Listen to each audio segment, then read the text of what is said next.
Go ahead, Muhammad. Bismillah. Two are sort of related shortly to wudu, which is, can you please clarify when a woman is allowed to wipe over her abaya, her khimar, when she is out of the house? Okay. So when she has her wudu underneath and when she is allowed to do it outside, just wiping over, please. That's number one.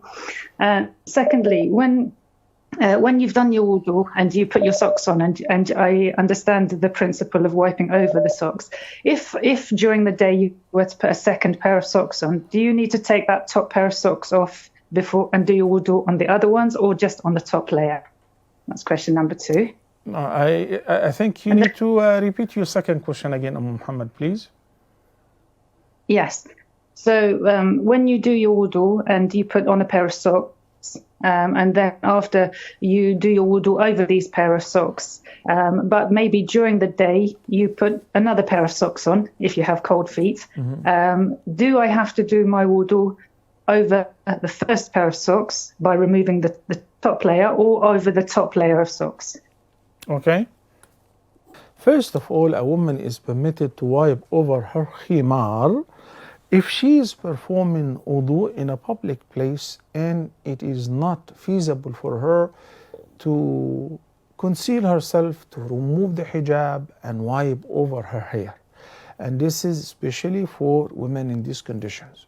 Secondly, if a man or a woman happen to wear a pair of socks after performing wudu, then these two pair of socks he is permitted to wipe on top of them next time that he or she is ready to make wudu.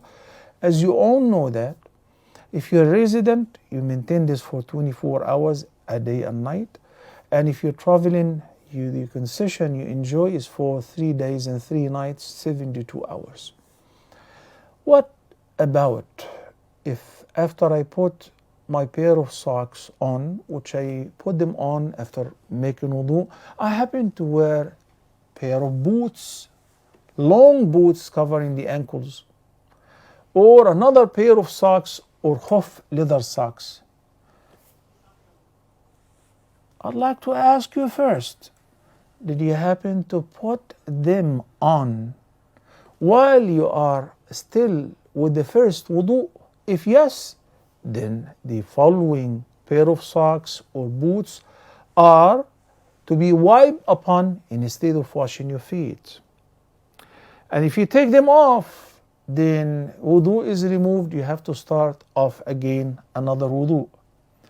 But if you happen to put pair of socks on and then you needed to make a new wudu where you were wiping on those pair of socks, you already wiped on them once. Then after you wiped on them once, you decided to put another pair of socks. Next time you need to make wudu, you need to remove the extra pair of socks and wipe on the original pair of socks which you have put on after making wudu, and you started wiping upon with the next time that you wanted to make wudu. I hope the answer is clear. If not, please do not hesitate to ask me for further clarification.